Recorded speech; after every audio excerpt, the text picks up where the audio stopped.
Ce matin-là, comme tous les matins, tu te réveilles, ouvres un œil et fais taire ton smartphone. Tu boirais bien un café en lisant les news. Mais t'es surtout tombé sur cette incroyable vidéo d'un chat déguisé en requin sur un aspirateur qui poursuit un canard. Aujourd'hui, tu cliques et sors tellement vite. C'est si simple, c'en est devenu frénétique. Aux toilettes, au resto avec ta femme, en vacances, hein? Mais oui, si tu veux, prends tes pieds face à la mer, c'est dégueulasse, mais bon. Internet est un incroyable moyen de répondre à ta curiosité, d'apprendre, de découvrir une multitude de choses. Et pourtant, tu consommes du clic comme on gave une oie pour les fêtes. Sauf que l'oie, c'est toi. Et les marques, eh ben elles te gavent. Oh, qu'elles te gavent. Et bien sûr, elles se gavent au passage. Ouais, tes historiques de navigation, tes informations sur Facebook, le contenu de tes mails et tes recherches Google sont de précieuses informations stockées par des monstres d'Internet. Tout un tas de sociétés publicitaires. Et quelques organismes au-dessus des lois. Plus tu cliques, plus tu en dis sur toi, sur tes goûts, tes intérêts et même sur tes petits vices. Toutes ces données sont ensuite revendues à des milliers d'entreprises qui n'ont plus qu'à se servir. Bon, ne crachons pas dans la soupe. Tout ça est quand même très utile. Google, c'est un peu ton père et ta mère à la fois. Il répond à toutes tes questions. Il est là, omniprésent dans ta vie. Et quand tu fais des fautes d'orthographe, mais il te rappelle que bécherel, c'est pas la sauce blanche que tu utilises pour faire tes lasagnes. Bref, tes historiques de navigation témoignent de qui tu es, de tes pulsions consommatrices et de tes comportements d'achat. Ceux qui collectent ces informations savent les interpréter et te proposent des publicités ciblées qui te plairont. Tape vacances et New York sur Google. Et quelques minutes plus tard, les vols les moins chers pour la grande pomme inondent tes espaces pubs. On appelle ça le retargeting, ou l'art de rentrer par la fenêtre quand t'es sorti par la porte.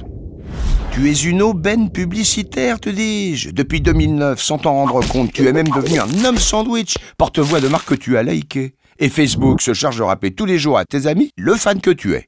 Tu n'es plus la ménagère de moins de 50 ans, le CSP+, ou le retraité. Tu es une femme divorcée qui aime Sephora et les mocassins vintage. Un buveur de bière qui aime le squash et lit l'équipe tous les jours, ou bien une cible qui ne consomme plus. Enfin, presque plus.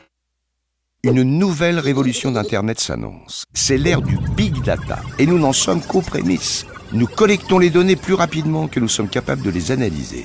Si ce phénomène peut s'avérer utile en médecine, en géologie ou en sociologie, c'est en publicité qu'il rapporte le plus d'argent. Les informations collectées peuvent être aussi utiles que compromettantes.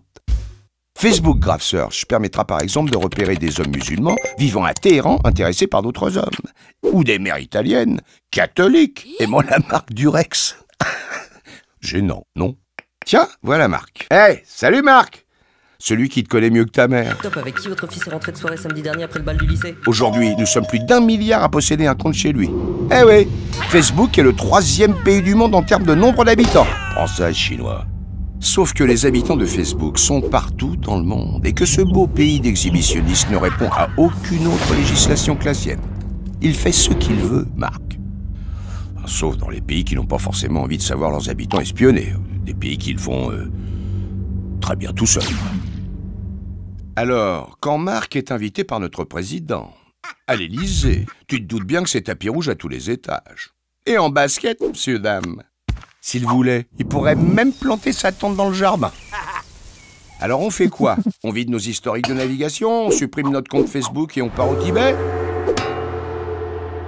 Ou vous avez le droit de garder le silence. Et tout ce que vous direz sur Internet pourra être retenu contre vous.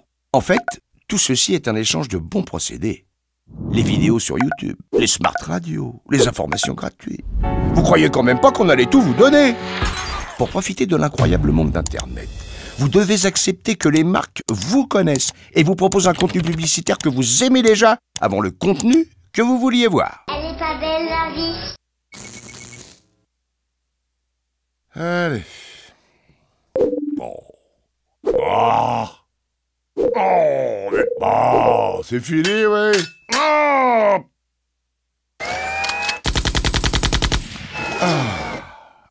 Enfin.